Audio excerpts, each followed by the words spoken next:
৪৫ বছর একটা দীর্ঘ সময়। সে ১৯৮১ সালের ৩০ মে ভোরবেলা একটা সেনা বিদ্রোহের পর বিএনপির প্রতিষ্ঠাতা তৎকালীন রাষ্ট্রপতি জিয়াউর রহমানকে নৃশংসভাবে হত্যা করা হলো।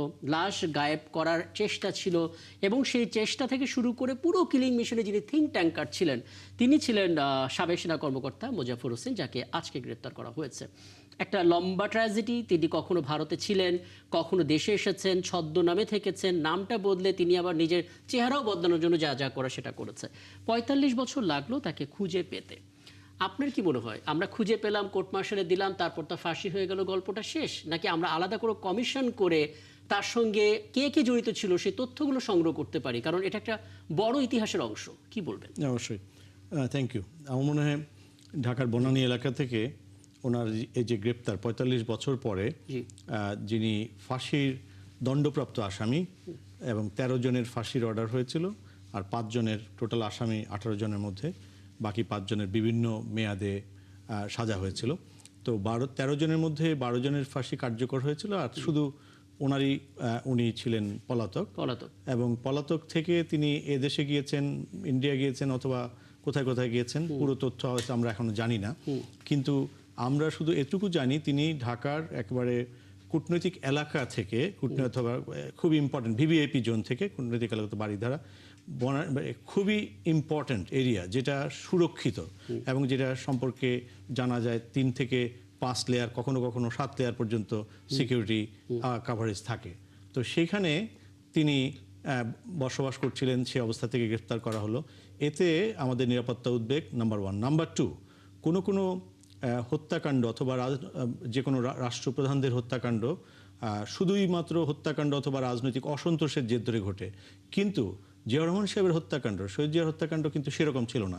কারণ দেশে তখন স্থিতিশীলতা ছিল এবং দেশে অনেকগুলো পরিবর্তনের মধ্য দিয়ে মানুষের এঙ্গেজমেন্টে একটা জনপ্রিয় শাসন তিনি জারি করেছিলেন, যেখানে পুরো দক্ষিণ এশিয়ার মধ্যে প্রথম আমরা ওপেন মার্কেটে গিয়ে মানুষের এম্পাওয়ারমেন্ট হয়েছে, শিক্ষা ক্ষেত্রে সকল ক্ষেত্রে সংস্কার হয়ে ন্যামে এবং আর ইরান ইরাক যুদ্ধে অনেক জায়গায় তিনি নেতৃস্থানীয় ভূমিকা রাখছিলেন। ঠিক সেই সময় বিপদগামী একদল সৈনিক এই ঘটনাটি ঘটিয়েছে। এই ঘটনার বহু কিছু কিন্তু আমাদের অজানা, কারণ হচ্ছে যে এখানে আমরা যে পরে মঞ্জুর হত্যা মামলা এবং যে ঘটনাগুলো ঘটেছে এবং সেখানে জেনারেল এরশাদের যে এঙ্গেজমেন্ট, সেখানে কিন্তু পুরো জিনিসটা এসছে যে তাদেরকে ফাঁসি দেওয়ার আগে বিশেষ করে জড়িত যারা ছিলেন আরও অনেক তথ্য জানার প্রয়োজন ছিল, কিন্তু তাদেরকে এই বিচার এবং পুরো প্রক্রিয়াটি, যেহেতু জিয়াউর রহমান সাহেবের মৃত্যুর পর, শহীদ জিয়ার মৃত্যুর পরে কিন্তু তার মৃত্যুকে ঘিরে সাধারণ মানুষের মধ্যে যে বিশেষ করে সেদিনের কথা আমরা ছোট ছিলাম, আমার মনে পড়ে আমরা স্কুলে ছিলাম, আমরা শিশুরাও সেদিন কিন্তু সারা দেশে স্তব্ধ হয়ে গেছিল এবং অনেক মানুষকে আমরা তো বুঝতে পারতাম না 4-5 বছর বয়সে, কিন্তু অনেক মানুষকে আমরা অকাতরে কাঁদতে দেখেছি এবং সর্বত্র শোকের ছায়া দেখেছি। তাহলে ওই মৃত্যুটা কোনো সাধারণ মৃত্যু ছিল না। দ্বিতীয়ত হচ্ছে তিনি যে পরিবর্তনের বাঁকটি নিয়েছিলেন, এর সঙ্গে এর পরপরই বিশেষ করে বাংলার বাণীতে লেখা হয়েছে, বিভিন্ন পত্রপত্রিকায় তার রিফ্লেকশন ঘটেছে সারা জাতির শোকের। এবং তার পরবর্তী যে ব্যাপারটি সেটা হচ্ছে যে বিএনপি সরকারকে যেভাবে উৎখাত করা হলো তাতে, এবং যেভাবে বিচার প্রক্রিয়াটি খুবই তড়িঘড়ি করে শেষ করে এখানে কিন্তু আরও অনেক প্রশ্নের মীমাংসা না করে, বিশেষ করে মঞ্জুর হত্যা মামলা যখন হলো তখন আমরা বুঝতে পারলাম এই হত্যাকাণ্ডের পিছনে আরো বহু কিছু আছে। এবং কারণ মঞ্জুর হত্যা মামলাটি মধ্যেই এই রহস্যটি লুকিয়ে ছিল।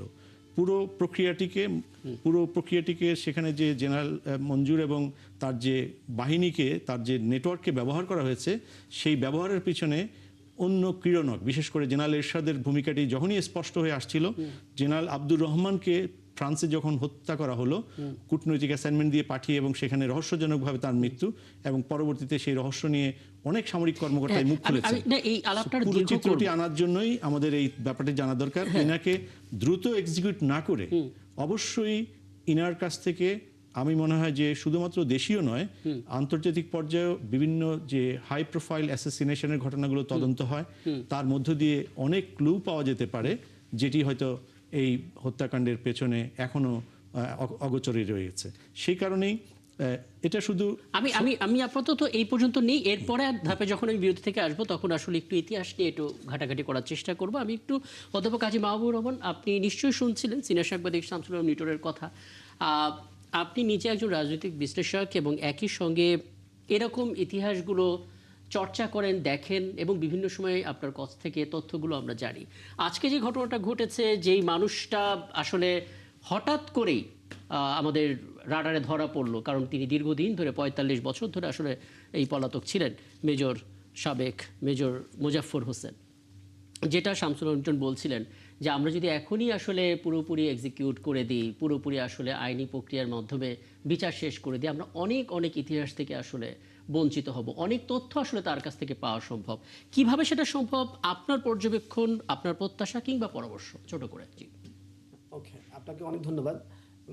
প্রধানত সিনিয়র সাংবাদিক শামসুল আলম ভাই অত্যন্ত চমৎকারভাবে পুরো ঘটনাটাই তুলে ধরেছেন এবং এটা আসলে আমাদেরকে আরো তথ্যবহুল করেছে।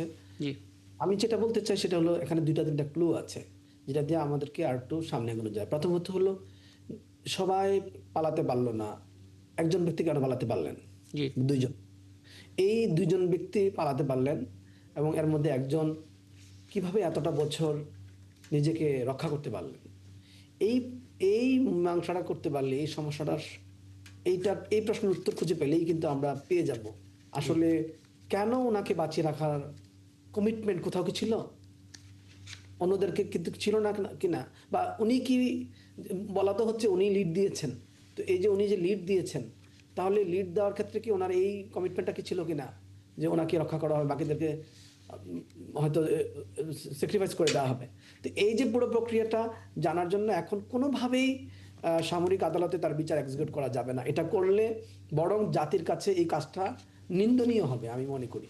কারণ এখন আমাদের ৪০-৪৫ বছর আগের এই ঘটনা যেটা আমাদেরকে একটা অনেক ক্ষেত্রে অন্ধ করে রেখেছে, বিশেষ করে এরশাদ সাহেব যেভাবে একটা নির্বাচিত সরকারকে ক্ষমতা থেকে উৎখাত করে, যেভাবে যেখানে শহীদ রাষ্ট্রপতি জিয়াউর রহমানের খুনের পরে তার দলের সরকার কোনোভাবেই মানে পতন ঘটে নাই, বরং সরকার অব্যাহত ছিল, সেই একটা স্থিতিশীল সরকারকে, নির্বাচিত সরকারকে উৎখাত করে এরশাদ যেভাবে ক্ষমতা দখল করেছে, এবং এই ক্ষমতা দখলটা ৯ বছর ধরে যারা যারা তার সাথে ছিল তারা কেন ছিল, তারা আবার আওয়ামী লীগ এবং জাতীয় পার্টির যে সখ্য ৯ বছর ধরে, আবার গত ১৫ বছর ধরে জাতীয় পার্টির সাথে আওয়ামী লীগের যে সখ্য, এবং এই যে এরশাদের ফিরে আসা, আবার আওয়ামী লীগের প্রধানের ফিরে আসা তখনকার সময়ে, এই সব কিছু মিলে এই অল্প দিনে ১৭ দিনের মাথায় কেন জিয়া রহমানকে জীবন দিতে হলো, এই সব প্রশ্ন আমরা তো জানতে চাই। এই জন্য সরকারকে আমি অনুরোধ করছি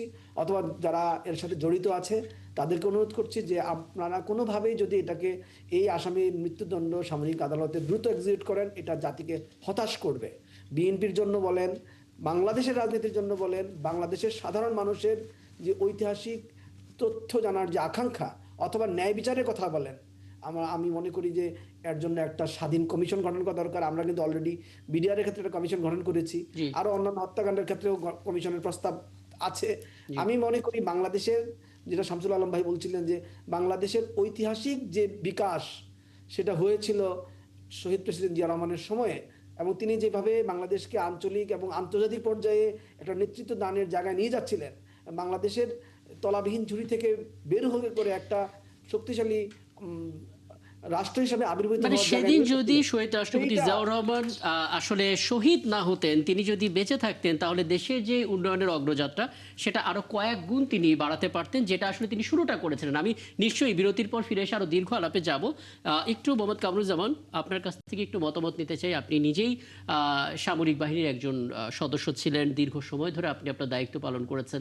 আপনি আসলে এই ব্যাপারটা ভালো বুঝবেন, কারণ মোজাফফর হোসেন তিনি একজন সামরিক কর্মকর্তা ছিলেন। এখন এই মুহূর্তে তাকে আটকের পর যদি কোর্ট মার্শালে তো দেওয়ার জন্য ডিবি পাঠিয়েছে ঢাকা সেনানিবাসে, আপনার মনে হয় কিনা জেনারেল এরশাদের এঙ্গেজমেন্ট থেকে শুরু করে আওয়ামী লীগের পুনর্বাসন হওয়া পর্যন্ত অনেক অনেক ইতিহাস শুধুমাত্র এই একটা মানুষের নেপথ্যে রয়েছে?